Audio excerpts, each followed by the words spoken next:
só, eu já enviei para vocês, tá bom? O material de hoje, da aula de semana retrasada, né? Vocês tiveram um descanso bom na aula na semana passada. Então, eu vou passar para vocês amanhã, eu vou enviar para vocês no grupo, eu já estou lá no grupo de vocês do WhatsApp, a Alice me colocou, certo? Como os demais professores, para enviar para vocês, vou enviar para vocês um estudo dirigido que vai, na verdade, revisar um pouco do que a gente viu na penúltima aula, na última aula, né, sobre o tecido cartilaginoso e sobre essa aula de hoje, tecido ósseo.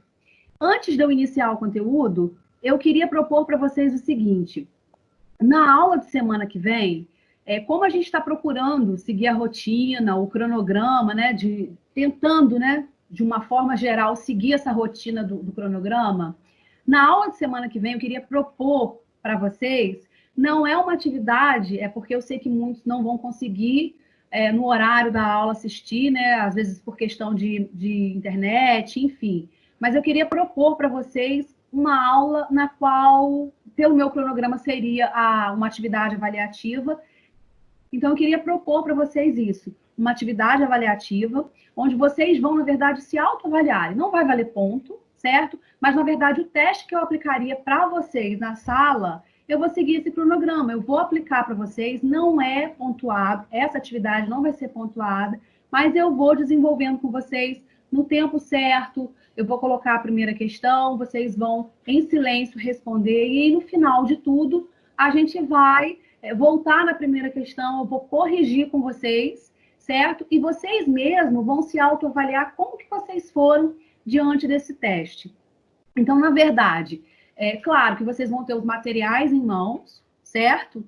E peço que vocês tentem já ir estudando, não para a aula de semana que vem especificamente, mas assim, no contexto geral, a gente não deve deixar acumular conteúdo. Então, eu peço assim que vocês deem uma lida, mesmo que o material fique do lado, mas como não vai valer pontuação, eu acho que não custa nada vocês não pesquisarem naquele momento, para vocês irem se testando, para irem vendo até onde vocês conseguiram compreender, qual é a questão que vocês tiveram dificuldade. Então, assim, se esforcem para a aula de semana que vem, a gente poder fazer esse procedimento de autoavaliação.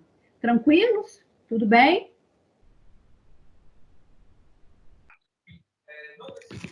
Tranquilo, tranquilo. Show! Tudo bem, Janaína. Ok? Tudo bem. Tá, então vamos lá. Vamos falar um pouquinho, então, sobre o tecido ósseo.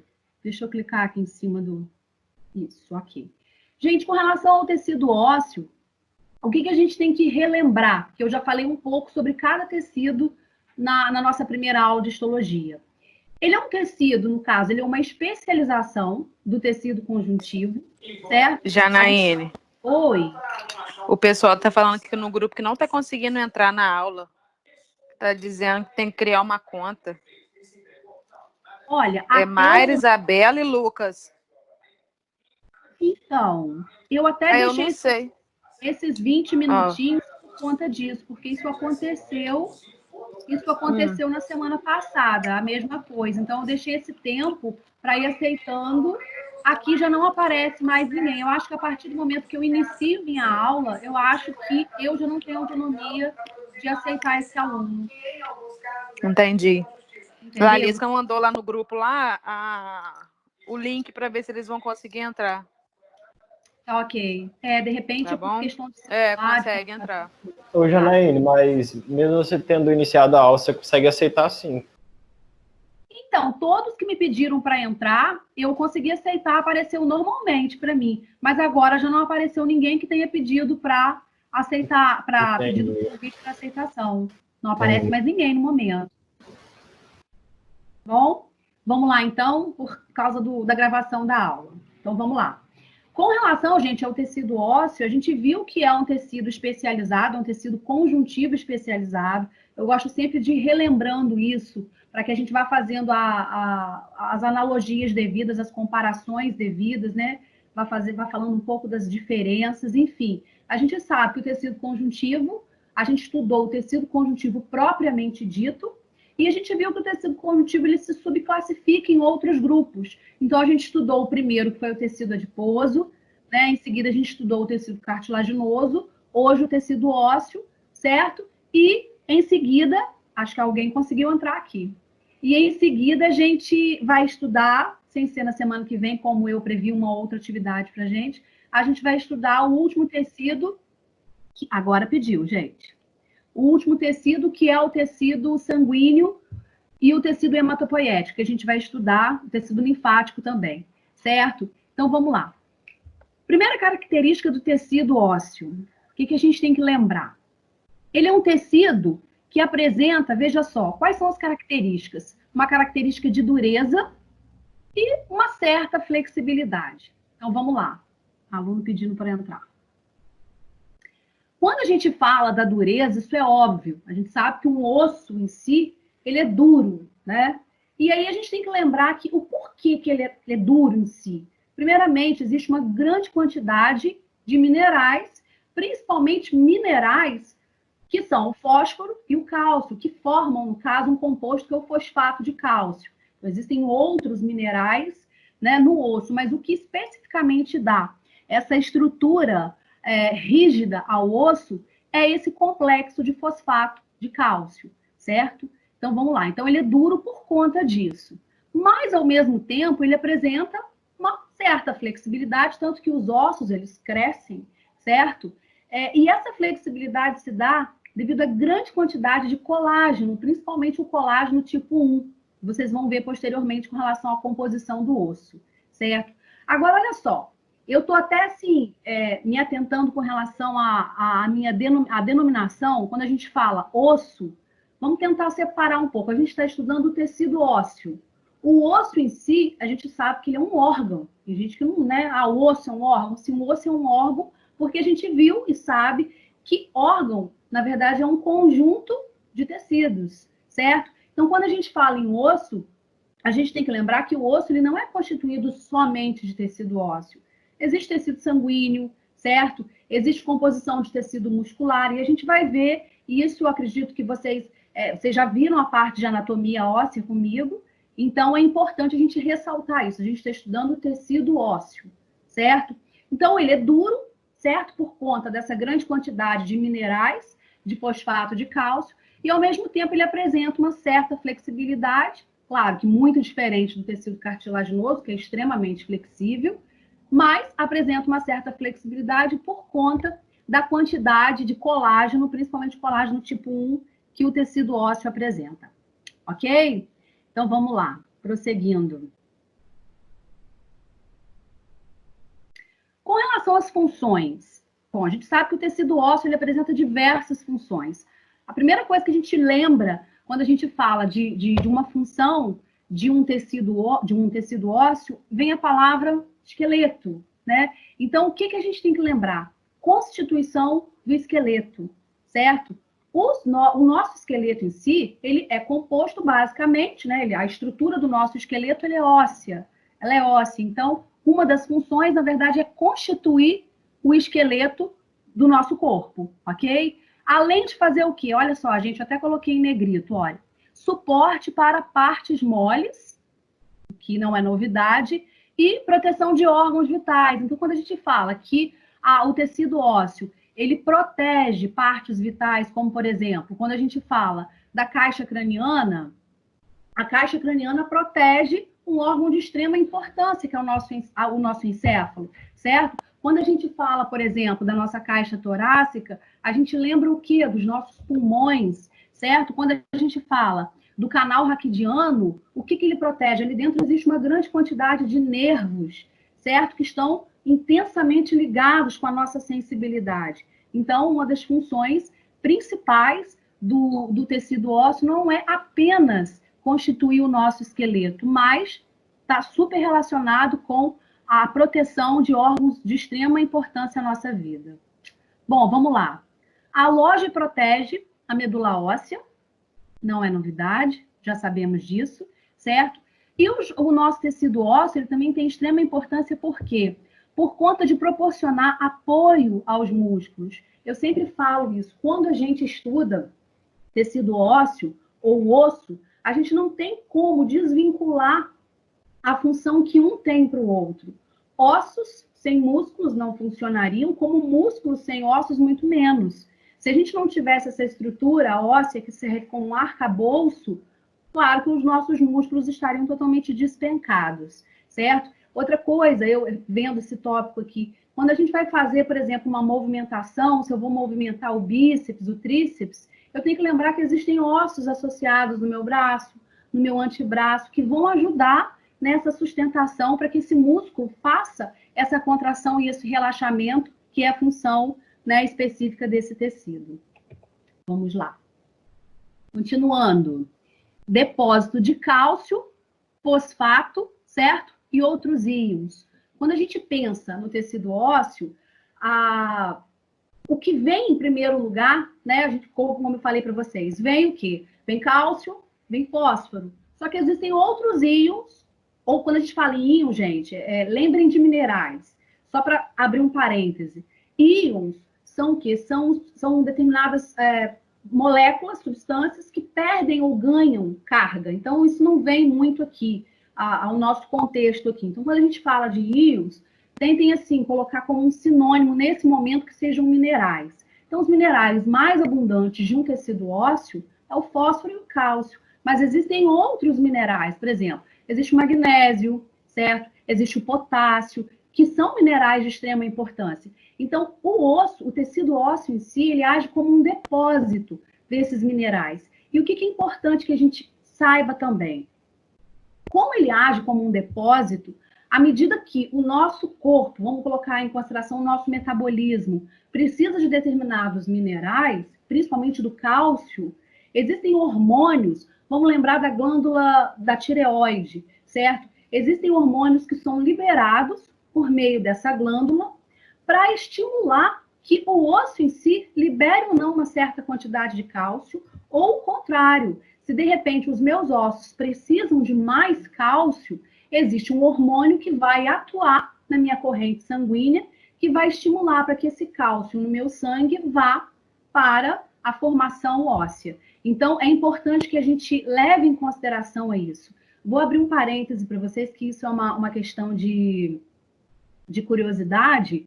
Existem hormônios, como eu falei para vocês, um dos hormônios é o hormônio sexual feminino, certo? Estrógeno e progesterona. Eles são hormônios que estão altamente voltados para absorção de cálcio. Então, pensa no seguinte, à medida que uma mulher ela vai envelhecendo, certo? Ela vai diminuindo a sua quantidade hormonal, principalmente no momento em que essa mulher ela entra na menopausa, certo? Então, aí que vem que a gente precisa entender um pouco da histologia, dessa parte metabólica para a nossa área da saúde. Se essa mulher está entrando na menopausa, a quantidade hormonal dela vai diminuindo. Então, qual a consequência disso? Menos progesterona, menos estrógeno, são hormônios que estimulam a absorção de cálcio, certo? Pelos ossos.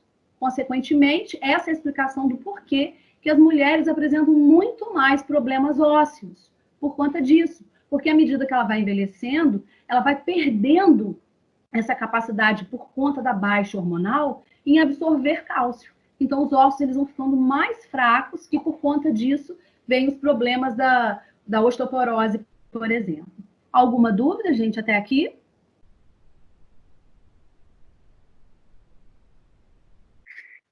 Janaíne, eu tenho uma dúvida. No caso, Uhum. essa baixa hormonal aí tem a ver com a atividade celular, no caso, com os osteoclastos, porque os osteoclastos que são responsáveis por fazer a degradação da matriz óssea, teria alguma coisa a ver com isso? Tem. Os osteoclastos que fazem a reabsorção da matriz óssea. O que acontece? Eu até vou explicar isso mais no finalzinho da aula. Eu vou voltar no final da aula, mas eu vou tirar a sua dúvida agora, porque de repente você pode não estar no momento final. O que acontece? À medida que a nossa matriz, vamos tentar relembrar isso, eu já falei para vocês, nós temos 3 grupos de células ósseas. Nós temos os osteoblastos, lembra do sufixo blasto? Blasto significa jovens. Então, nós temos os osteoblastos, que são células jovens, são as primeiras células ósseas que surgem a partir das células osteoprogenitoras. O que são essas células osteoprogenitoras? Vamos pensar, as primeiras células que surgem lá quando somos embriões, certo? Então, essas células osteoprogenitoras, elas dão origem aos osteoblastos. Então, esses osteoblastos, eles começam a fazer o quê? A produzir a matriz óssea. Então, a função de osteoblasto, na verdade, é produção da matriz óssea.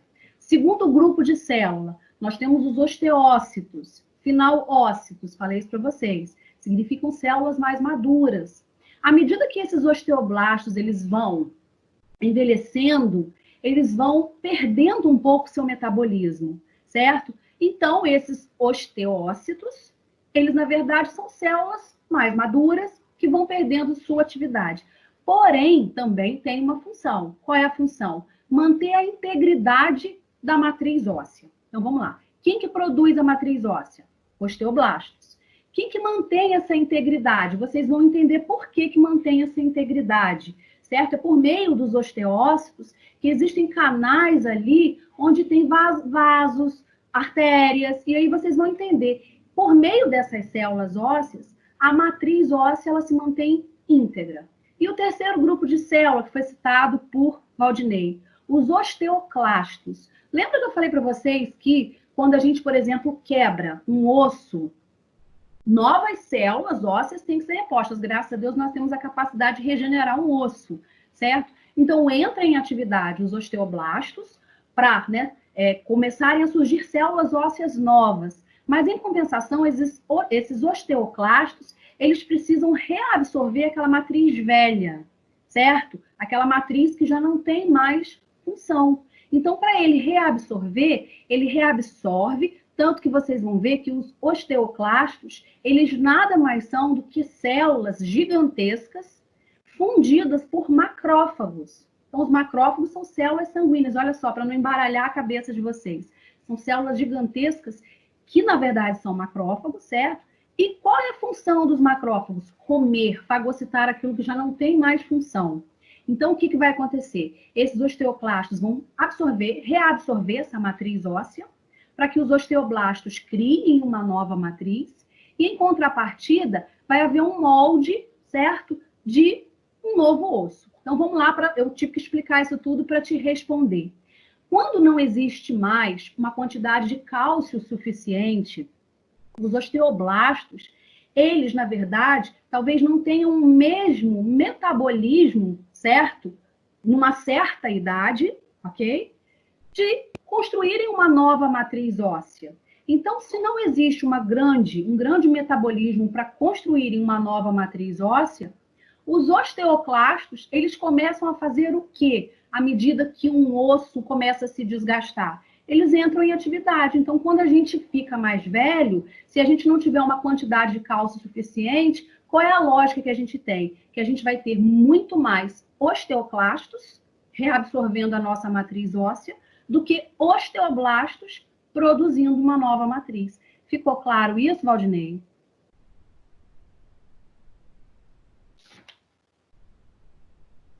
Sim?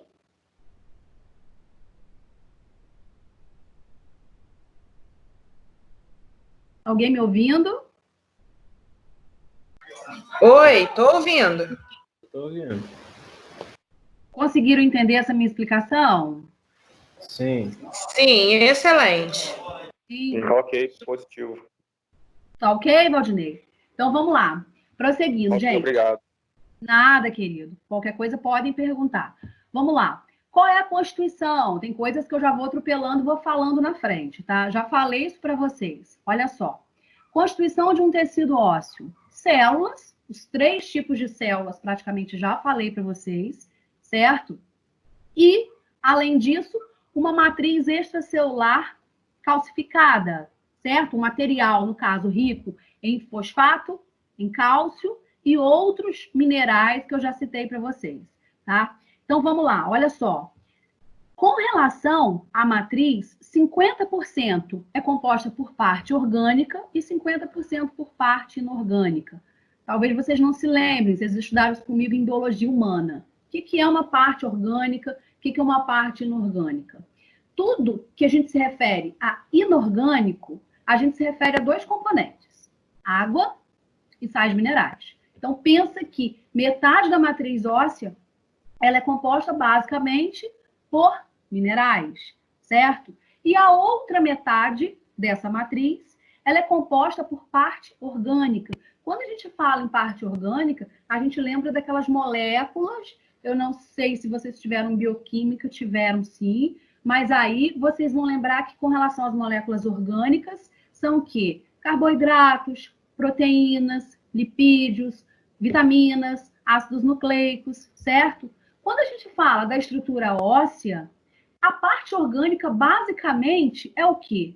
Basicamente, proteínas e carboidratos. Tanto que a gente vai lembrar que a constituição dessa matriz óssea, ela é muito semelhante à matriz cartilaginosa em termos, assim, dos mesmos constituintes. Por exemplo, acredito que vocês lembrem da aula passada, pelo menos eu falando. Proteoglicanos, por exemplo. Proteoglicanos são combinações de proteínas com compostos de carboidratos, certo? Glicosaminoglicanos, vocês vão ver, são outros componentes também que são compostos por carboidratos e misturas de outros tipos de minerais. Enfim, quando a gente fala de carboidrato e de proteína, vocês lembrem que fazem parte, né, são constituintes da parte orgânica. Ok? Aqui a gente tem uma figura, certo? Que mostra basicamente os 3 tipos de células. A gente tem os osteócitos, os osteoblastos. Vocês vão ver figuras mais específicas de cada uma dessas células. E a gente tem essa matriz óssea. Então, se eu perguntar para vocês como que é a característica dessa matriz óssea, ela é uma matriz, certo? Composta por grande quantidade de componente orgânico, certo? Principalmente proteínas e carboidratos, e uma grande quantidade também de parte inorgânica, que no caso, água e sais minerais, principalmente o fosfato de cálcio. Vamos lá, falei isso para vocês agora, ó. Quando eu falo aqui, gente, 95% de colágeno tipo 1, aí a gente pensa, mas espera aí, 50% não é parte orgânica e 50% não é parte inorgânica. Quando a gente trata do tipo, certo? De qual é o tipo de proteína específica, aquela que realmente dá a flexibilidade, aí a gente se refere ao colágeno tipo 1, certo?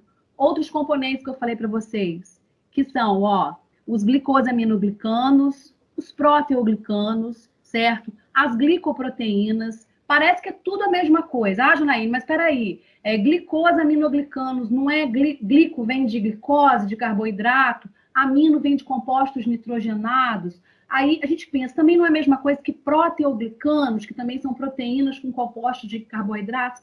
Acho que eu falei isso para vocês, e vocês já estudaram isso em bioquímica. Quando a gente fala de proteínas, as proteínas, basicamente, elas são formadas, todas elas têm na sua cadeia, elas são formadas por moléculas de nitrogênio, certo? Várias moléculas de nitrogênio. A diferença é com o que esse nitrogênio ele se combina, certo? E uma outra diferença, como é que está esse arranjo dessa cadeia? Quais são os tipos de ligações que existem? Então, isso que faz com que uma proteína seja diferente da outra. A gente não tem que pensar que todas as proteínas elas são iguais, elas têm cadeias simples, cadeias ramificadas, elas são menores, maiores. Então, isso não vem como um detalhe nessa nossa disciplina. Basta vocês saberem a composição, a constituição. Vamos lá. Com relação ainda, né, à parte inorgânica. Vamos lá, ó, inorgânica. Fosfato de cálcio. Esse fosfato de cálcio, gente, eu quis colocar esse nome aí, não é porque eu inventei, claro, né? Os cristais de hidroxipatita. O que é isso? São cristais, né, formados por essa aglomeração de fosfato de cálcio. E o que é importante a gente também saber? A água, que é um componente inorgânico, certo? Junto com os minerais, esses cristais eles são revestidos por uma certa quantidade de água. Só que essa água, ela só tem a capacidade de diluir, de dissolver esse cristal à medida que a gente recebe um sinal hormonal, certo? E muitas das vezes a gente tem que entender que esse sinal hormonal, muitas das vezes não, sempre, esse sinal hormonal ele é controlado, claro, né, pelo nosso sistema nervoso. Mas qual é a glândula que comanda isso? Ah, deve ser diluído, não deve, deve haver absorção de cálcio nos ossos, deve ser retirado cálcio do sangue para ir para a matriz. Quem é que comanda isso? A glândula tireoide, que por sua vez é comandada pela glândula mestra, que é qual, gente? Liguem os microfones. Hipófise. Hipófise, show de bola. Certo? Show de bola. Outra coisa, gente, já que a gente está falando nos hormônios, eu até, quem quiser anotar isso rapidinho, pode até anotar, tá? Isso não tem nos slides, embora vocês vão ter acesso ao vídeo. Já que a gente está falando nesses slides, tem 2 hormônios importantes. Aqui, eu até anotei aqui para eu não esquecer, certo? Quando a gente tem uma baixa quantidade de cálcio no nosso sangue, que hormônio que tem que ser liberado? Um hormônio chamado paratormônio. Não sei se vocês lembram desse nome quando vocês estudaram o sistema endócrino comigo. Então, vamos lá. Na verdade, quem é que estimula essa liberação? Quando a gente fala, quem que estimula a liberação de determinado hormônio? Sempre vai ser a glândula tireoide quem vai fazer esse comando por meio da ordem da hipófise. Então, quando a gente fala, existe pouca quantidade de cálcio no sangue. Então, esse hormônio chamado paratormônio, ele é liberado pela glândula tireoide e ele consegue retirar uma certa quantidade de cálcio da nossa matriz óssea para ir para a corrente sanguínea. Porque o nosso sangue, ele também precisa levar, né, nutrientes e ele precisa levar gases para todas as células do nosso corpo. Então, todas as células do nosso corpo precisam de minerais também. Então, quando existe baixa quantidade de cálcio no nosso sangue, quem entra em ação? Paratormônio. Tranquilos? Processo invertido. E quando a nossa matriz óssea tem baixa quantidade de cálcio? A primeira situação que eu falei foi o sangue. O sangue tem baixa quantidade de cálcio. Mas e quando a nossa matriz óssea? Isso é muito comum à medida que a gente envelhece. A gente vai perdendo cálcio, a gente vai deixando de liberar hormônios que estimulam essa absorção de cálcio. E aí tem que entrar em ação um outro hormônio, que é a calcitonina. Esse hormônio também é liberado pela tireoide e faz o processo contrário. Vai lá e estimula a saída de cálcio da matriz óssea para ir para a corrente sanguínea. Tudo bem? Desculpa, eu falei o contrário. Estimula a saída de cálcio da corrente sanguínea para ir para a matriz óssea, para fortalecer essa matriz óssea. Tudo bem? Então, são os 2 hormônios que vivem em ação para agilizar esse metabolismo de cálcio no nosso corpo. Ficou claro isso, gente? Teria como se editar, tipo, pra gente escrever, que ficou meio confuso para escrever aqui. Posso sim. Posso começar? Por mim, pode. Posso? Então, vamos lá. Coloquem assim, vou ditar bem curtinho e depois, caso necessário, vocês me peçam no grupo que eu coloco novamente essa informação. Coloquem assim, o controle de cálcio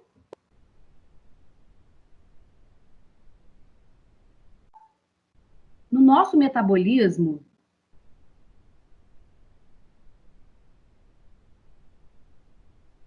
é controlado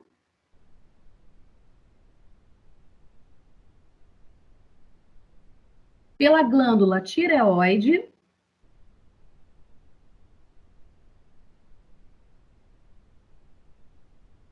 que, por sua vez,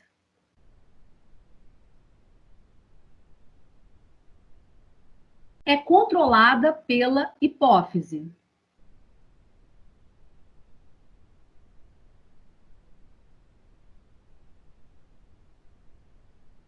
Ponto. Quando existe uma baixa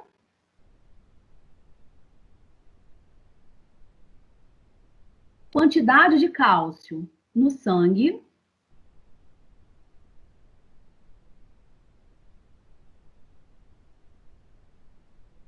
o paratormônio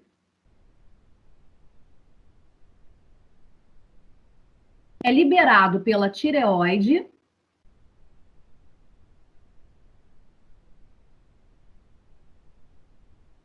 O para o quê, ô Janaína? Não entendi, paratormônio, tudo junto, tá? Paratormônio. O paratormônio é liberado pela tireoide. Foi isso que eu ditei até agora?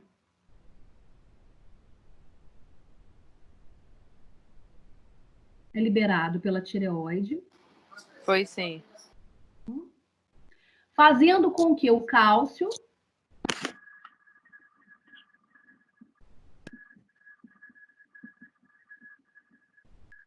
saia da matriz óssea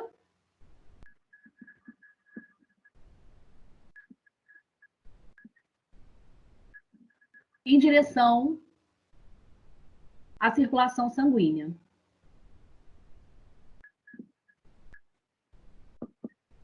Em direção. A circulação sanguínea.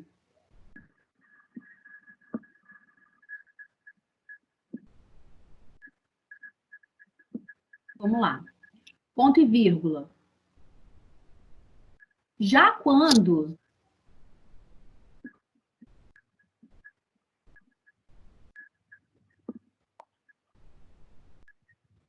a nossa matriz óssea apresenta baixa quantidade de cálcio,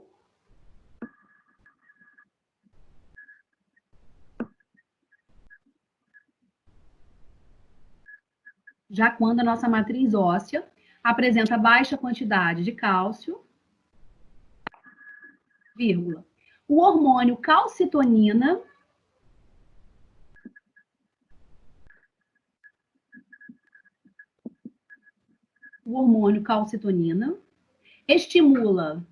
estimulado pela tireoide,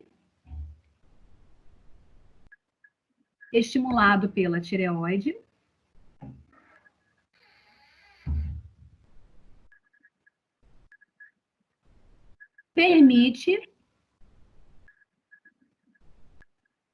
que uma quantidade de cálcio presente no sangue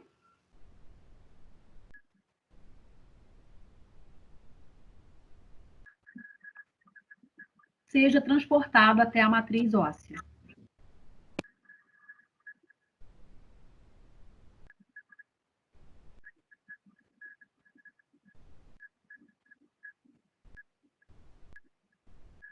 Tranquilos, gente? Sim. Podemos prosseguir? Pode. Então, calcitonina é um hormônio de extrema importância, principalmente na maioridade, certo? Ficou clara essa dúvida? Para mim, sim. Vamos lá. Prosseguindo, já falamos isso, vamos falar um pouco mais dos detalhes, certo? Quais são as células? Primeiro grupo de célula, as células realmente que surgem quando somos embriões, certo? As células osteoprogenitoras. Então, vamos lá. De onde que vêm essas células? Vamos pensar no seguinte, nós, quando somos embriões, vocês vão estudar isso ainda nesse semestre comigo, na parte de embriologia. Nós somos formados a partir de 3 folhetos embrionários. Um chamado ectoderma, mesoderma e o outro chamado endoderma. Eles que dão origem aos nossos tecidos especificamente. Esse folheto embrionário, chamado mesoderma, à medida que ele se desenvolve, né, que ele vai evoluindo durante a nossa criação, ele origina um mesênquima. Então, o mesênquima, na verdade, a gente tem que pensar que o mesênquima produz células mesenquimáticas, e essas células mesenquimáticas, por sua vez, vão dando origem às células do tecido conjuntivo. Então, quando a gente fala, as células do tecido conjuntivo, elas são originadas de células mesenquimáticas. É porque vem lá do folheto embrionário, certo? Da mesoderme, especificamente. Vocês vão estudar isso bem detalhadamente na parte de embriologia comigo. O que a gente tem que saber no momento? Essas células osteoprogenitoras, que vêm dessas células mesenquimáticas, essas células, elas dão origem às primeiras células ósseas, que são as células mais jovens que a gente tem, que são os osteoblastos. Então, vamos lá. Vamos pensar no seguinte. O que essas células fazem, os osteoblastos? São extremamente importantes porque... Deixa eu aceitar mais alguém, gente, só um minuto. Elas são extremamente importantes porque elas começam a produzir a matriz óssea, principalmente quando a gente é embrião, certo? Então, vamos lá. Além dessa produção da matriz óssea, ela está super relacionada ao fato, né, do crescimento dos ossos, como também da reparação óssea. Cuidado para vocês não confundirem osteoblastos com osteoclastos. Quando a gente fala numa reparação óssea, os dois grupos de células entram em ação. Os osteoblastos para produzir nova matriz e os osteoclastos para absorverem aquela matriz velha, que não tem mais função, e remodelar aquilo ali de novo que está sendo produzido pelos osteoblastos. Então, quando a gente fala dos osteoblastos, a gente tem que lembrar qual é a função específica. Produção de matriz óssea, certo? Responsável também pelo crescimento dos ossos. Os ossos, eles crescem principalmente por conta dos osteoblastos e, além disso, na reparação de alguma fratura, alguma lesão óssea, certo? Vamos lá. Aqui é só uma imagem para mostrar para vocês, né, em termos de formato, né, da morfologia mesmo das células. A gente vai falar das funções agora. Segundo grupo de células, ainda falando, desculpa, né, ainda falando dos osteoblastos. Deixa eu ver o que eu não falei para vocês aqui com relação aos osteoblastos. Falei que são células jovens. Deixa eu ver o que eu não falei aqui. Ih, gente, peraí, tem alguém passando os slides aí. Eita! Ué, gente, alguém mexeu aí? Tem que baixar novamente. Não. Tá aparecendo meus slides? Se a gente passar aqui, passa tudo? Passa. Se vocês mexerem, mexe aqui. Fui eu.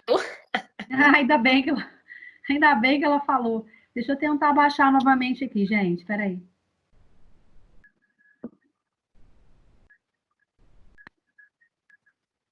Janaíne, já que você deu um intervalo aí, eu gostaria de tirar uma dúvida em relação ao assunto anterior, porque eu não perguntei, aí ficou essa dúvida.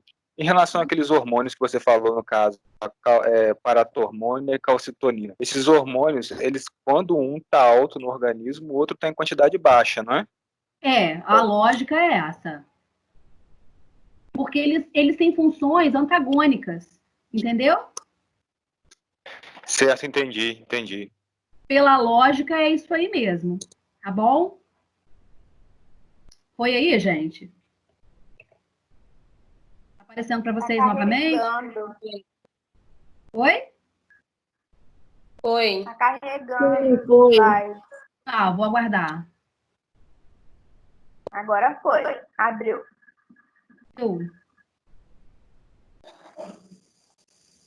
Abriu para todo mundo? Posso prosseguir? Pode. Vamos lá, então. Para a gente finalizar esse primeiro grupo de células, os osteoblastos, certo? Esses osteoblastos, eles são células jovens e, só para a gente fechar essa parte, a gente tem que lembrar que um osso, né, o tecido ósseo em si, ele é formado por uma camada que a gente chama de periósteo, que é a camada mais externa, certo? E uma camada que a gente chama de endósteo, que é a camada mais interna. Então, quando a gente fala de osteoblastos, eles se encontram tanto no periósteo quanto no endósteo. Bom, a gente vai ver uma figura que explica melhor. Segundo grupo de células, os osteócitos. Gente, esses osteócitos, a gente sabe que são células que, à medida que os osteoblastos eles vão perdendo a sua atividade, certo?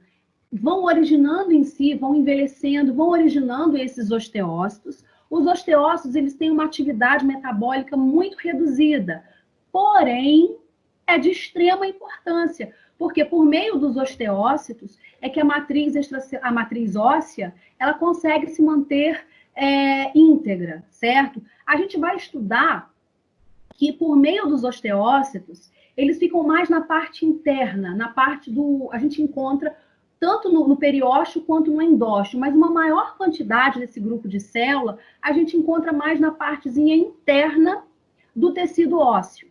Por quê? Porque esse grupo de células, a gente vai estudar nos slides posteriores, eles ficam arrumadinhos dentro de canais, dentro de lacunas, certo? E por meio dessas lacunas, existem canais. Infelizmente, tem nomes que a gente precisa decorar. Eu odeio usar essa palavra, né? Que são os canais de Havers e os canais de Volkmann. Vocês vão estudar qual a função desses canais. Vou só adiantar, já que a gente está falando isso. Esses canais, eles são de extrema importância porque, por meio desses canais, que na verdade atuam como se fossem junções entre esses osteócitos, esses canais eles são microscópicos e existe uma grande quantidade de artérias, de veias, de vasos sanguíneos, certo? Então, por meio desses canais, os osteócitos eles conseguem, né, receber uma certa quantidade de substância, ok? E nutrir essa matriz, nutrir entre aspas, tá, gente? Desculpa a palavra nutrir. Manter íntegra, porque não são os osteócitos que nutrem. A gente vai estudar. Isso vai relembrar, porque a parte da cartilagem a gente ouviu falar sobre o pericôndrio, certo? Esses canais, eles permitem o fluxo de determinadas moléculas, de minerais, certo? Por meio desses osteócitos, que por sua vez mantêm a integridade dessa matriz óssea. Tudo bem? Então, quando a gente lembra de osteócito, vamos lembrar de manutenção da matriz óssea. Quando a gente for lembrar de osteoblasto, vamos pensar na palavra produção da matriz óssea. E por último, como diz o ditado, por último, não menos importante, né, o grupo dos osteoclastos. Gente, clastos, nesse sentido, vem de grandes. Eu não sei se está nessa figura, ou mais adiante, em algum momento eu coloquei a imagem de um osteoclasto. São células gigantescas. Olha só, eu até coloquei isso em negrito. São células que são produzidas pela medula óssea. A gente sabe que as células sanguíneas, elas vêm, né, dessa origem.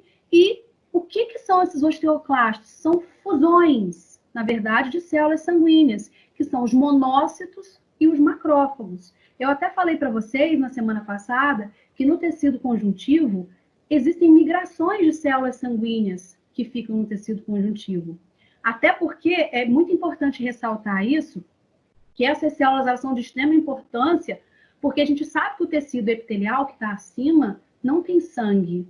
Então, quem é que leva o sangue? O tecido conjuntivo. Então, essas células, monócitos, macrófagos, têm a sua importância, porque, por exemplo, se uma parte de um tecido, que é avascular, for lesada, quem é que vai fazer essa limpeza daquela estrutura que sofreu apoptose, morte programada, ou não tenha mais função? São os macrófagos. Os monócitos, por exemplo, estão relacionados com o processo de inflamação, certo? De reações inflamatórias, e os macrófagos estão associados com esse processo de limpeza, certo? Então, quando a gente fala em osteoclastos, os osteoclastos são células ósseas? Sim, são células ósseas, mas são células ósseas formadas pela fusão desses dois grupinhos de células sanguíneas, macrófagos e monócitos. Por isso que elas são células imensas, se comparadas anatomicamente com as outras células. Então, olha só, participam do processo de reabsorção da matriz, certo? Então, como eu falei para vocês, a gente vai estudar isso lá no final, mas eu já vou atropelando, porque a gente vai falando dos conceitos e aí a aula vai fluindo. Pensa num osso que sofreu uma fratura, certo? Ele precisa ser remodelado. Para ele ser remodelado, a parte que perdeu a sua função precisa ser retirada dali. Quem que entra em ação? Os osteoclastos, que fazem aquela reabsorção da matriz óssea, certo? Para remodelar aquela estrutura. Em contrapartida, os osteoblastos entram em ação para produzir nova matriz óssea. Tudo bem? Então, 3 palavras-chave. Liga o microfone, por gentileza. 3 palavras-chave. Cada palavra representa uma célula óssea. Quando a gente fala de osteoblasto, a gente lembra do quê?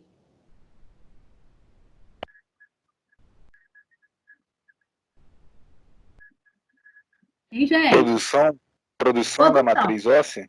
Isto, é isso que eu quero. Tudo se tratando da matriz óssea. Quando a gente fala dos osteoblastos, produção. Palavra-chave. Isso ajuda muito, gente. Vai se pegando essas palavras-chave, tanto que não é à toa que um artigo científico é formado por palavras-chave. Porque é a partir daí que a gente vai memorizando, vai encontrando, né, explicações. Então, falou em osteoblasto, lembra de produção. A matriz tudo referindo à matriz óssea, ok? Falou em osteócito, lembra de quê? Manutenção. Manutenção. Show. Falou de osteoclasto, lembra de quê? Degradação da matriz óssea. Isto, degradação, reabsorção, né? É isso aí, é essa lógica. Se por um acaso vocês virem, o que são células osteoprogenitoras, osteogênicas? Lembra do sufixo, lembra de gênese, de criação. São as primeiras células ósseas que surgem lá, né, enquanto embriões, que vão dando origem aos osteoblastos, que são as células mais jovens que a gente tem. Tranquilos? Osteócito dá o que mesmo? Reprodução? Qual? Manutenção. Osteócitos, manutenção ou integridade, né? Manutenção da matriz óssea. E o osteoclasto? Osteoclasto pode ser reabsorção ou então regeneração, né? Eu prefiro reabsorção. Acho que é a palavra mais chave. Obrigado. Nada, gente. Mais alguma dúvida?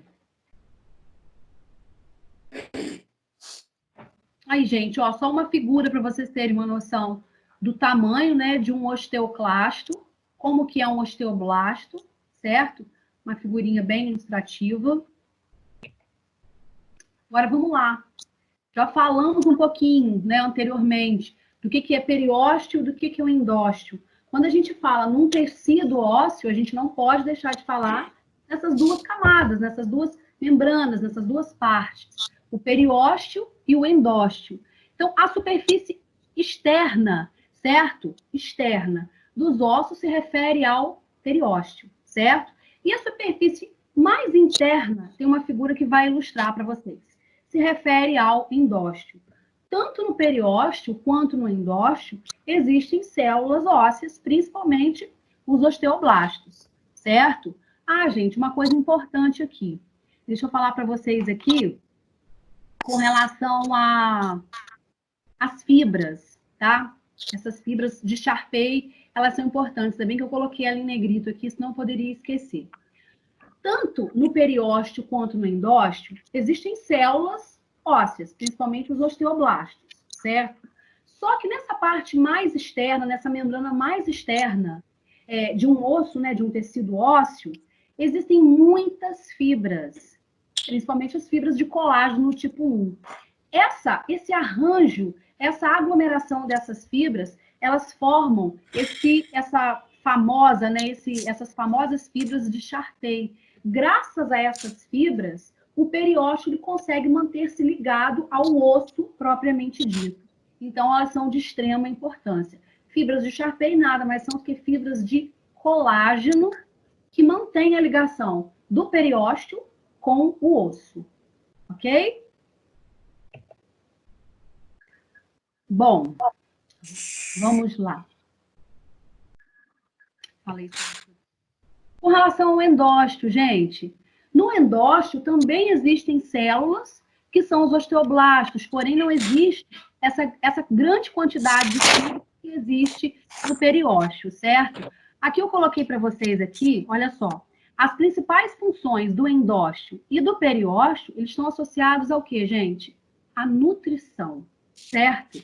Assim como no tecido cartilaginoso, a gente viu que o tecido cartilaginoso, no caso, qual é o tipo de cartilagem que não tem esse tipo de membrana, no caso, o periósteo? A gente viu que foi a cartilagem fibrosa, certo? A cartilagem hialina, ela é nutrida por esse tipo de periósteo, menos... Até gravei esse áudio, reforcei em gravar esse áudio, porque eu acho que quando eu expliquei isso na aula passada, não ficou muito claro. A cartilagem hialina, ela também é nutrida por periósteo, certo? Pelo pericôndrio em si.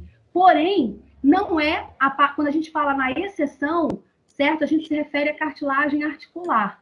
Então, vamos lá. Pensa no seguinte, quando a gente fala das funções do endósteo e do periósteo, a gente está se referindo à nutrição do tecido ósseo, certo? Lembrando que no periósteo, que é a membrana mais externa, existe uma grande quantidade de fibras de Sharpey, que ajudam tem essa função de aderir, de prender, certo? O osso, especificamente. E já o endósteo, ele é formado por uma grande quantidade, por uma maior quantidade de células. Também existem as células dos fibroblastos, tá? Do tecido conjuntivo propriamente dito. Aqui só para reforçar, o que é periósteo, o que é endósteo, expliquei isso para vocês, certo? Periósteo é a camada mais externa, endósteo é a camada mais interna, ok? Ambos apresentam uma grande quantidade de células. No caso do periósteo, apresenta uma grande quantidade de fibras. Uma estrutura de um osso. Para vocês terem uma noção aí, gente, olha. O osso, ele é altamente irrigado, ou seja, percorre uma grande quantidade de fluxo sanguíneo. Ele é altamente inervado, certo? Então, isso é importante. É importante vocês levar em consideração essas estruturas aí, os componentes de um osso. Bom, vamos lá. Com relação aos tipos de tecidos ósseos, certo? A gente tem um osso, um tecido ósseo compacto e um tecido ósseo esponjoso. Qual a diferença básica? Quando a gente fala de um osso esponjoso, ele é um osso que apresenta uma grande quantidade de quê, gente? De lacunas, certo? De cavidades entre esse espaço, certo? Já o osso compacto, não. Um osso, ele pode ter uma estrutura compacta e uma estrutura esponjosa? Sim, o fêmur, por exemplo, é dessa forma. A própria extremidade óssea, né, no caso de um osso do fêmur, que é um osso, por exemplo, longo, ela é formada por uma parte esponjosa. Já a parte da diáfise é constituída por uma parte mais compacta, certo?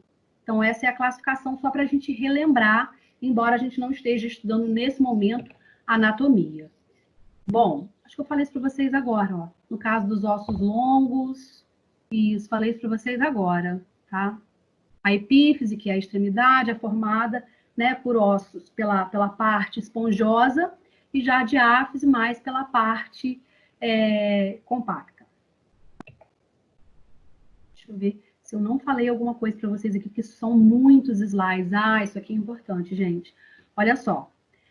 Na cavidade do osso esponjoso, tá? Deixa eu ver aqui o que eu vou falar para vocês. Com relação à medula. Quando a gente fala da medula óssea, que se encontra basicamente, né, na parte mais interna da estrutura óssea, o que a gente tem que levar em consideração? Primeiramente, isso é até uma questão de curiosidade que vocês têm que levar para a área da saúde. Acredito que vocês saibam. Quando surge, às vezes, um questionamento assim, acredito que vocês já tenham ouvido essa pergunta. Crianças têm a possibilidade de serem curadas, têm maiores possibilidades de serem curadas de uma leucemia do que uma pessoa adulta? Já ouviram essa pergunta? Não. Sim. Sim ou não? Não, eu não. Nunca. Sim. Sim, né? Isso é super verdadeiro. Vamos lá, a explicação está aí e isso é super importante. Quando uma pessoa fala assim, quanto mais jovem uma pessoa for e tiver leucemia, mais chance dela ser curada. Super verdadeiro. Qual é a explicação que a gente tem? Falando um pouco da nossa medula óssea, certo? A gente sabe que a gente tem a medula óssea, né, a vermelha e a amarela. Quando a gente fala da nossa medula óssea vermelha, a gente lembra na produção de células sanguíneas. Quando a gente fala da medula óssea amarela, a gente lembra, na produção ali fica uma grande quantidade de gordura. Então, quanto mais jovem... Oi? Oi. Alguém falou alguma coisa? Posso continuar, gente? Vamos lá. Quanto mais jovem nós formos, maior quantidade de medula óssea vermelha nós teremos. No caso de um recém-nascido ou de uma criança, né, que tenha lá os seus 2, 3 primeiros anos de vida, a quantidade de medula óssea vermelha que ela tem é muito grande. Então, essa parte, ou seja, a medula óssea vermelha, ela é super importante porque ela começa, né, ela tem a função de produzir as células sanguíneas. À medida que a gente vai envelhecendo, essa medula óssea, ela vai deixando de ser vermelha e ela vai sendo, na verdade, composto por uma grande quantidade de gordura. Então, ela vai se tornando uma medula óssea amarela. Ou seja, à medida que a gente envelhece, a gente realmente vai perdendo a capacidade de produzir células sanguíneas devido a essa redução da medula óssea vermelha. Tudo bem, gente, até aqui? Show. Posso prosseguir? Pode. Eu fico preocupada com esse silêncio. Falem alguma coisa, gente. Show. Por mim, pode. Então, vamos lá. Toca o burro. Tem uma criança aí. Vamos continuar aqui. Bom, falando ainda de classificação de um osso. Um osso ele é classificado, estamos chegando ao final, tá, gente? Um osso ele é classificado como primário e secundário. Aí vem a lógica. Primário é aquele que surge primeiro, secundário é aquele que surge depois. É exatamente isso, certo? Esse tecido ósseo primário, como o próprio nome já diz, ele surge primeiro, mas o que a gente tem que levar em consideração? Que à medida que a gente vai envelhecendo, esse tecido ósseo primário, ele vai sendo substituído por tecido ósseo secundário, certo? Então, ele tem, na verdade, ele é temporário, como eu coloquei em negrito aqui para vocês, tá? Ele é temporário e substituído pelo tecido secundário, tudo bem? Bom, vamos lá. Quando a gente fala, deixa eu ver o que eu coloquei em negrito aqui. Sim, uma outra característica, diferença anatômica, basicamente, entre o tecido ósseo primário e o tecido ósseo secundário. É em termos da organização das fibras. As fibras no tecido ósseo primário, elas estão totalmente desorganizadas, certo? Já no tecido ósseo secundário, que mostra um tecido ósseo primário, certo? Quando a gente fala, gente, nessa palavrinha aqui, ó, trabéculas, antes que vocês me perguntem, trabéculas, na verdade, são camadas de tecido conjuntivo denso, tá? Não quero que vocês se prendam a isso agora, só por uma questão mesmo de curiosidade. Então, quando a gente fala num tecido ósseo primário, a gente entrou nessa hora, vamos lá. Quando a gente fala num tecido ósseo primário, a gente tem que pensar que as fibras que compõem, lembra daquelas fibras que eu falei para vocês? As fibras que compõem o tecido ósseo primário, elas estão totalmente desarranjadas, desorganizadas, diferente do tecido ósseo secundário. Esse tecido ósseo secundário, ele é chamado, prestem bastante atenção a essa parte final, que é a parte mais complicada da gente entender o conteúdo de tecido ósseo. É complicado e chatinho, então prestem bastante atenção nesse sentido. Quando a gente fala do tecido ósseo secundário, ele também é conhecido como tecido ósseo lamelar. Vamos entender o porquê, certo? Tem palavrinhas aí que vocês têm que saber que são palavras-chave. Bom, como eu falei, esse tecido ele também tem fibras, como no tecido ósseo primário, porém essas fibras elas são organizadas, certo? Quando a gente fala que elas são organizadas, é como se existisse o quê? Uma espécie de... Elas estão dispostas de forma ou paralelas ou de forma perpendicular, certo? E esse espaço, esse pequeno espaço que existe entre uma fibra e outra, de forma organizada, é chamado de lamela. Então, essa organização em si é graças a essa presença de lamelas. Vamos entender agora uma outra coisa super importante, certo? Quando a gente fala do tecido ósseo secundário, eu até coloquei aqui, né, a presença de lamelas e falei uma coisa super importante que vocês têm que entender, que são os sistemas de Haves. O que é isso? São canais, eu acho que eu coloquei num slide posterior, vou chegar lá, mas já vou adiantando. Falei isso para vocês também no iniciozinho da aula, certo? São pequenos canais, que a gente chama de canalículos, que apresentam uma grande quantidade de artérias, de veias, de vasos. Então, por ali existe, certo, a possibilidade de um fluxo sanguíneo. E esses canais, eles são super importantes porque, vamos lembrar lá no início da aula, quando falei para vocês sobre os osteócitos, que são as células mais maduras, que perdem as atividades, eu falei para vocês que esses osteócitos, eles ficam guardadinhos, geralmente, dentro de lacunas, certo? E nessas lacunas, existem especificamente esses canais que vão permitindo um fluxo, uma comunicação entre um osteócito e outro.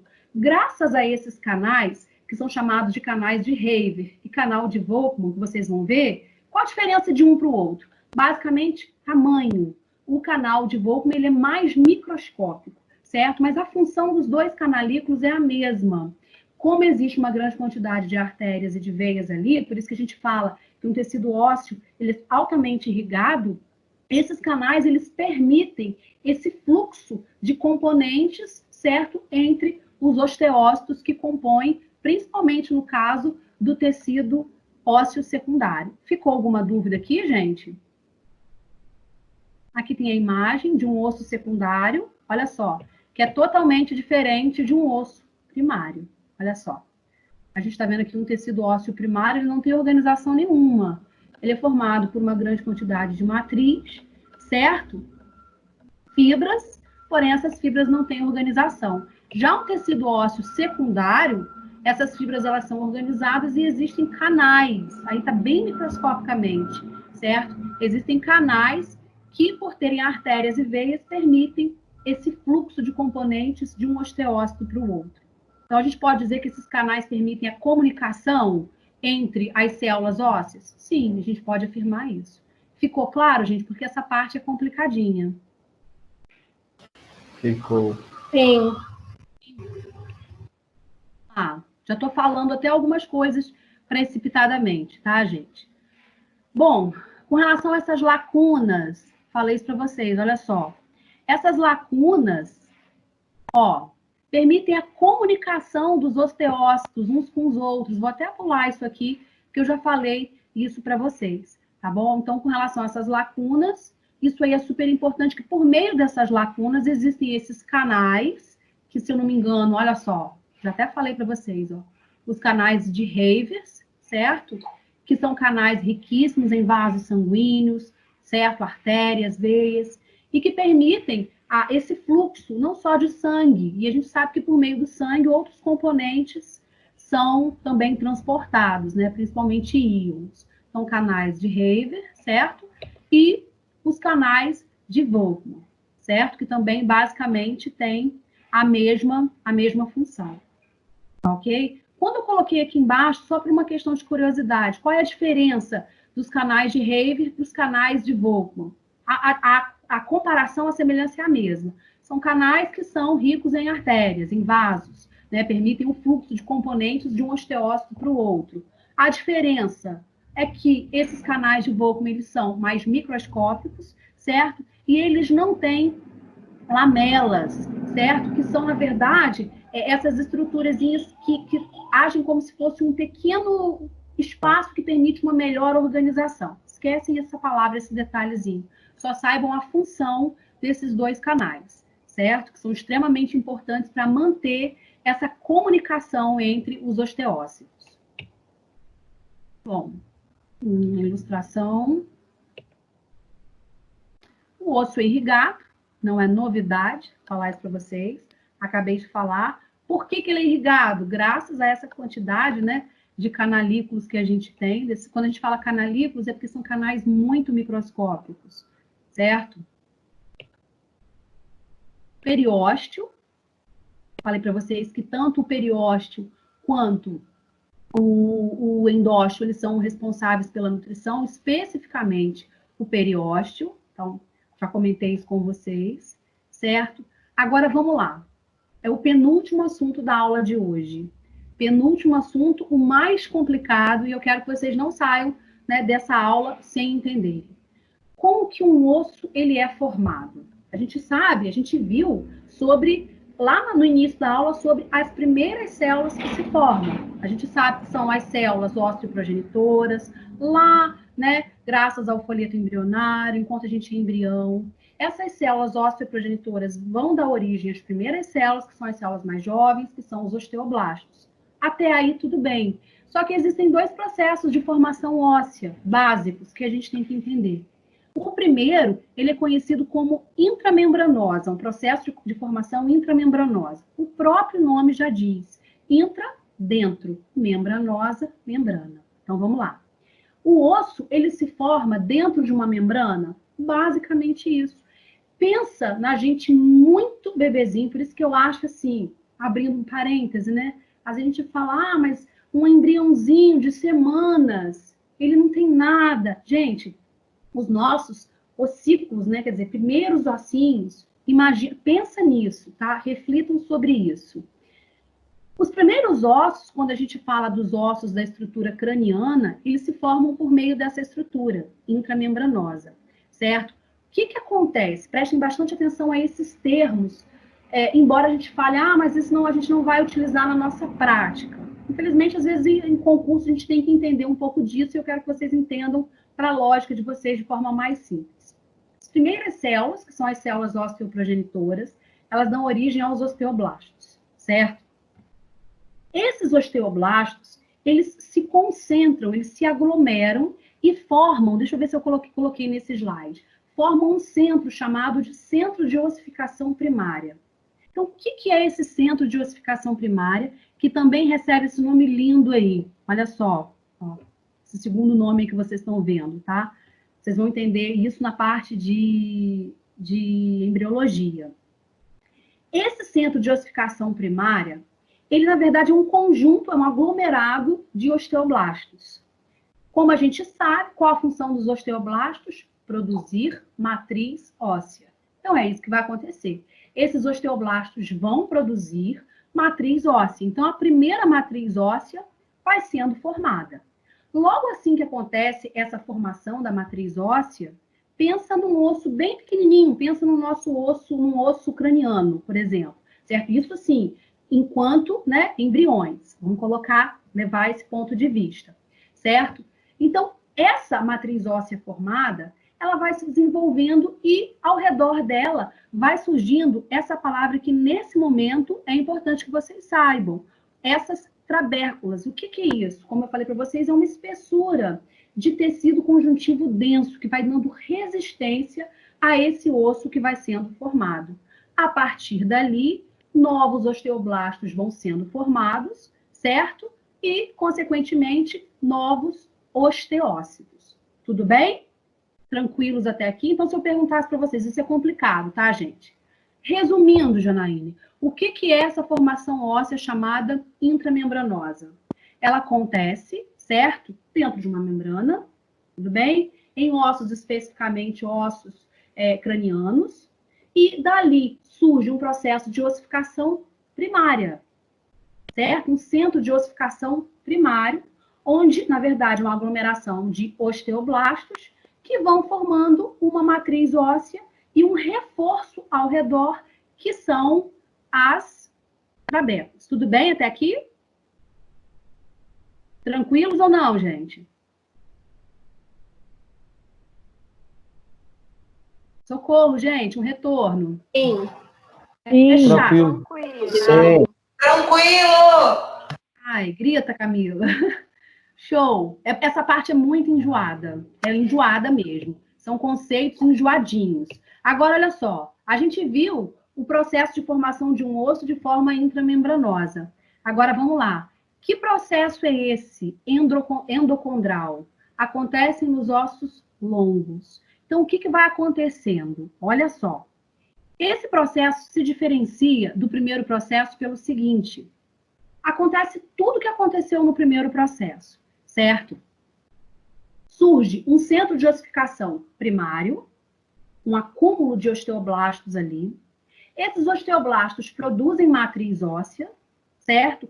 Quando a gente se refere a osso longo, isso tudo, esse processo de ossificação primária, ele geralmente acontece na diáfise. Então, vamos tentar localizar a diáfise de um osso, certo? A extremidade mesmo, as pontas, a gente se refere à epífise.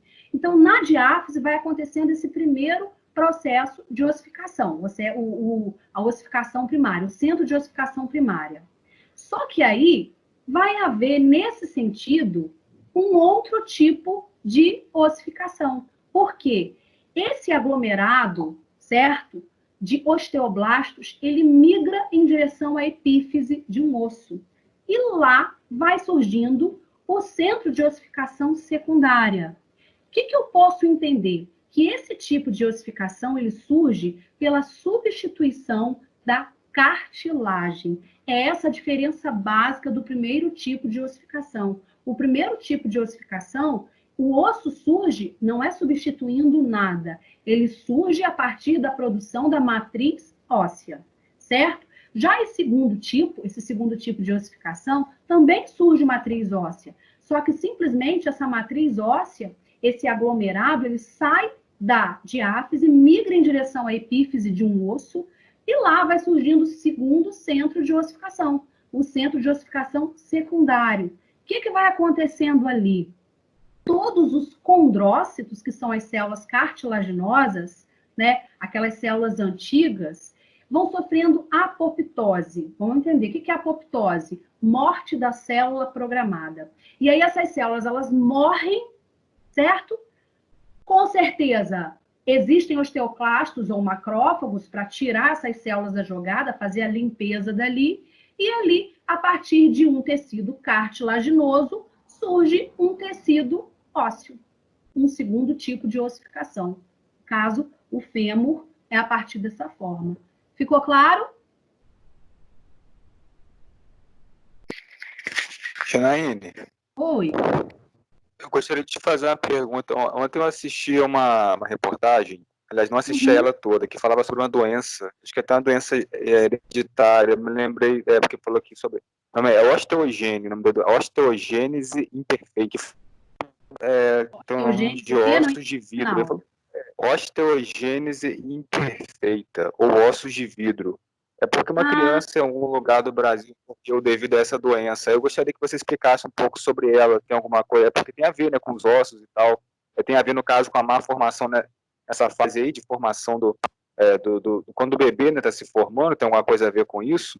Tem a ver, Valdinei, e é exatamente o que eu vou pedir para vocês pesquisarem a partir do filme chamado Corpo Fechado. Já viram esse filme? Não, eu não assisti a ele ainda, não. É um filme antigo, na verdade, mas o personagem, se eu não me engano, é Bruce Willis, ele tem ossos de vidro. Eu não vou te explicar, tem tudo a ver com isso, tá? A formação óssea, tem tudo a ver. Mas é uma das perguntas que eu vou pedir que vocês pesquisem. Eu não vou falar para vocês assim, assistam um filme, porque eu sou aluna e eu também sei que muita gente às vezes vai lá e vê a sinopse de um filme na internet, resume aquilo ali, como eu sei que às vezes faz isso com livros, enfim. Eu não vou dizer para vocês que vocês estão com tempo. Eu quase morro quando alguém fala, professor está com tempo e pode assistir filme. Não, mas é interessante que vocês assistam esse filme. Quem não tiver o tempo de assistir, por questão de estar trabalhando muito, alguma coisa assim, peguem pelo menos uma síntese desse filme que mostra... Vou só resumir para vocês, tá? Ele é um personagem que sofre um acidente e não tem lesão nenhuma por conta de ter ossos de vidro. E aí eu vou pedir que vocês me expliquem isso. Então, eu não vou tirar sua dúvida nesse momento, tá bom, Valdinei? Que isso é uma questão mesmo de curiosidade que eu vou pedir para vocês pesquisarem. Tá bom? Tranquilo, só perguntei mesmo porque eu assisti. Entendi. Você pode falar de novo? Posso? O que você não entendeu? Eu não peguei essa parte do filme. Repete para mim o nome do filme. Sim, ele me pediu que eu explicasse uma doença popularmente conhecida como ossos de vidro, que é uma doença realmente com uma questão genética. E aí eu falei que eu vou pedir que vocês assistam um filme onde existe um personagem que tem esse problema.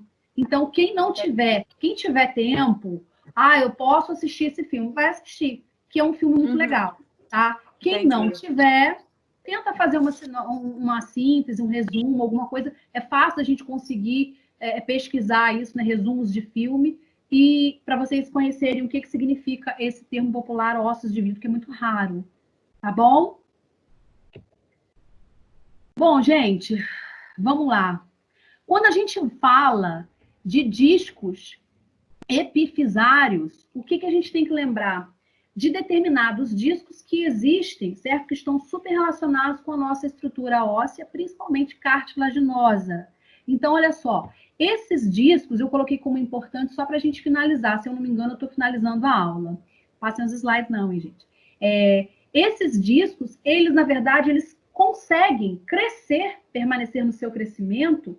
É o que as pessoas falam. As pessoas, geralmente, mulheres crescem até 21, e não existe uma idade proporcional. Isso depende muito do quê? Dos hormônios, certo? Então, enquanto existir o hormônio, principalmente o hormônio associado ao hormônio do crescimento, que é o hormônio somatotrófico, enquanto existir esse hormônio do crescimento, certo? Vai existir a possibilidade desses discos continuarem crescendo. Então, a gente né, faz uma estimativa que seja nessa idade de 18 a 20 anos por conta da produção hormonal.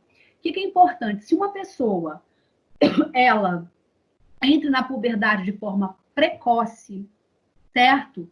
Esses hormônios vão estimular o cessamento, ou seja, a finalização desse crescimento de forma precoce. Então, muitas vezes, uma pessoa tem uma estatura muito baixa por conta, às vezes, de uma puberdade precoce. E isso, muitas das vezes, pode levar até uma doença conhecida como nanismo, tá? O nanismo é o contrário de gigantismo. No caso do nanismo, esses discos, eles simplesmente fecham, finalizam o seu crescimento de uma forma muito antecipada do que o normal, ok? Reparação de fraturas, falei isso para vocês, tá? Vou até colocar nessa imagem aqui, ó, que mostra direitinho. Graças a Deus, se a gente quebrar um osso, por mais que eu nunca quebrei na minha vida, graças a Deus, nem ninguém da minha família. Mas vamos lá, eu digo assim da minha casa. Se a gente quebrar um osso, o que acontece? Bom, vai sofrer hemorragia? Tem gente que pensa que não, vai. O osso, ele sofre hemorragia, certo? Por isso que as pessoas sentem muita dor. O osso, ele é inervado. Então, a gente tem a sensação de dor e uma dor imensa. Existe uma grande quantidade de nervos, certo? Circulando junto com aquelas artérias e veias que a gente viu naqueles canalículos. Então, à medida que um osso sofre hemorragia, simplesmente aquela matriz que está presente ali, ela precisa ser reabsorvida. Então, vamos lá para ver se vocês realmente entenderam. Quem é que vai entrar com a ação da reabsorção de uma matriz óssea que foi fraturada, gente? Quais células? Osteoclastos. Osteoclastos. Show de bola. Os osteoclastos entram e vão lá e reabsorvem. Reabsorvem aquela matriz óssea. O que vai acontecer? Deixa eu ver se está no slide anterior aqui. À medida que ele sofre uma hemorragia, os osteoclastos, eles vão entrar em ação, vão fazer a reabsorção, certo? Dessa matriz óssea. Em seguida, quem é que vai entrar? Qual o grupo de células que vai entrar com o objetivo de produzir uma nova matriz para repor aquela ali que foi lesada? Osteoblastos. Osteoblastos. Perfeito. Os osteoblastos vão produzir uma matriz óssea, que a princípio cria, na verdade, um calo. Esse calo nada mais é do que um osso primário, que pode ou não se desenvolver em um osso secundário. Isso depende do quê? Isso depende do grau da fratura, isso depende do grau de cicatrização, se essa pessoa ela correu, né, para ter o socorro devido, se o engessamento foi correto, tudo isso depende. Então, o que vocês têm que entender quando a gente fala em fratura óssea? Que o osso, ele sofre hemorragia, porque ele é irrigado, certo? A gente sente dor porque ele é inervado. Essa matriz velha precisa ser reabsorvida pelos osteoclastos. Nova matriz precisa surgir, que é formada pelos osteoblastos, que formam um calo, que dá origem a um osso primário, certo? E esse osso primário, por sua vez, pode se transformar num osso secundário. Ficou claro isso, queridos? Ficou sim. Ficou? Show de bola. Alguém tem alguma dúvida?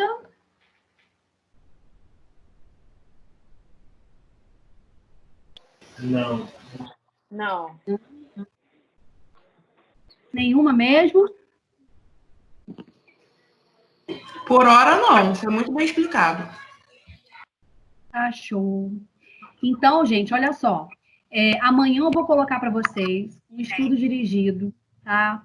Não reclamem com relação ao número de questões, porque vai ser grande, porque eu vou colocar sobre o tecido cartilaginoso e sobre o tecido ósseo. Então, vai ficar grandinho. E aí, qual é o nosso planejamento? Se está grande, eu acredito que está grande de verdade. Você já me conhece. Se quando eu falo que não é grande, tem 10, 15 questões, grande, se prepara que vai ter mais ou menos umas 20 a 30 questões. Meu Deus, tá bom. Então, vamos lá. Vocês vão responder essas questões. Não acredito que não haja dúvida, porque além de vocês assistirem às aulas, está tudo bem assim explicadinho nos slides. Eu formulei esses slides com o objetivo de colocar realmente as coisas bem explicadinhas para vocês, quando lerem, terem essa memória, certo? E vamos fazer isso para a próxima aula, antes que haja algum tipo de reclamação. Janaíne, é tudo em relação só ao tecido ósseo? No estudo dirigido? Isso. Não, então, por isso que eu falei que vai ficar um pouquinho grande, porque eu vou colocar um bloco de questões de tecido cartilaginoso e um bloco de questões de tecido ósseo. Ah, tá ok. Tá bom? Não tem como botar 2 semanas de prazo, não? Já que é muito grande. Pode ser, coloco. Vou ser flexível, vou ter empatia com vocês, vou colocar no lugar de vocês. E os ossos de vidro, Janaíne? É para também para semana que vem? Tá.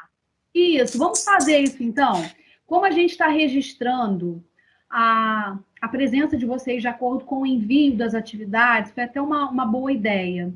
Eu vou pedir então, mas eu vou colocar explicadinho amanhã no grupo de vocês, tá? Sobre essa pesquisa com relação aos ossos de vidro, ou filme que eu vou pedir para vocês, aí eu vou colocar para vocês pesquisarem para me entregarem semana que vem. Tudo bem? Ok. E o estudo dirigido fica para 15 dias. Relembrando, pessoal, Ótimo. tentem fazer, certo, o estudo dirigido. Esse Tentem estudo dirigido dar uma você vai lida. mandar hoje pra gente? Não, vou mandar amanhã, Camila. Não fui eu que falei, não, professor. Não foi não? Ah, foi Mairo, não tem problema não, tá tudo certo. Vou mandar amanhã para vocês, mais ou menos na parte da tarde, tá bom? Porque eu não terminei de Só para ter elaborar. uma noção. Tá. Aí, veja só, eu vou mandar o estudo dirigido para vocês, e aí o que eu peço que vocês tenham? Como a gente sempre fala para os nossos filhos, manter rotina, né, de estudo, e tentem levar em consideração como se semana que vem vocês fossem fazer o meu teste, que de acordo com o meu cronograma seria, certo? Não valerá ponto, não ficará prejudicado quem não puder participar da aula. Estou reforçando isso, porque de repente pode haver alguma reclamação. Mas eu vou colocar para vocês o meu teste, como eu faria. E no final, após o tempo que eu der para vocês, eu vou colocar a primeira questão. Vou calcular 3, 5 minutos, vocês vão responder. Certo? Se for objetivo, se for subjetivo. No final, a gente retorna a correção e aí eu vou corrigindo com vocês, questão por questão, e vocês vão se pontuando. Ah, se valesse tanto, quanto eu tiraria? Certo? Então, se esforcem para que vocês ajam como se fosse realmente um teste, para não acumular matéria, gente, porque é muita matéria. Como eu falei para vocês, a gente está vendo 2 disciplinas em uma só, que é a histologia e a embriologia. Então, quer dizer, isso tudo ainda falta um pouquinho. Falta a parte de tecido sanguíneo, hematopoético e linfático, para a gente terminar essa parte de histologia, para a gente entrar na parte de embriologia, que é como se fosse o conteúdo da AV2. Então, estudem, que quando vocês forem fazer a avaliação, se eu não me engano, recebi a notícia de Fabrício, que vai ser separada, não vai ser uma única avaliação. Vai ser, eu não sei se eu estou equivocada, uma única nota, se eu não estiver equivocada, tá, gente? Ou seja, prefiro até nem falar, prefiro ter a informação correta. Eu sei que eu li hoje alguma coisa que vocês vão ter 2 provas por conta desse acúmulo de conteúdo, para não haver esse acúmulo de conteúdo. Eu interpretei dessa forma, certo? A AV1 e depois a AV2. Não sei se o tempo vai ser muito curto, de uma prova para outra, né? Mas será dessa forma, se eu não estiver equivocada. Janaíne, você tem alguma ideia de como serão as provas? Porque a gente não tem previsão de voltar às aulas, né? Camila, eu acredito, na minha opinião, que antes de vocês terminarem o primeiro semestre, vocês vão ter alguma prova presencial. O primeiro semestre, geralmente, ele termina em julho, certo? Eu acho, isso é uma opinião minha, eu acho que lá para maio, meados de maio, eu acredito que tudo volte ao normal em termos de aula presencial. É a minha opinião, tá? Ai, tomara. Sei. Eu só sei que vocês não vão fazer provas online, vai ser prova presencial. Isso que tudo vai acabar, se Deus quiser. Tá ok. Eu estava em dúvida disso, em relação a isso. Para de comer, tá? Tô ouvindo o barulho do pacote. Vou encerrar então, tá, gente? A gravação da aula. Beijos. Beijo, boa noite. Beijo, boa Boa noite. noite.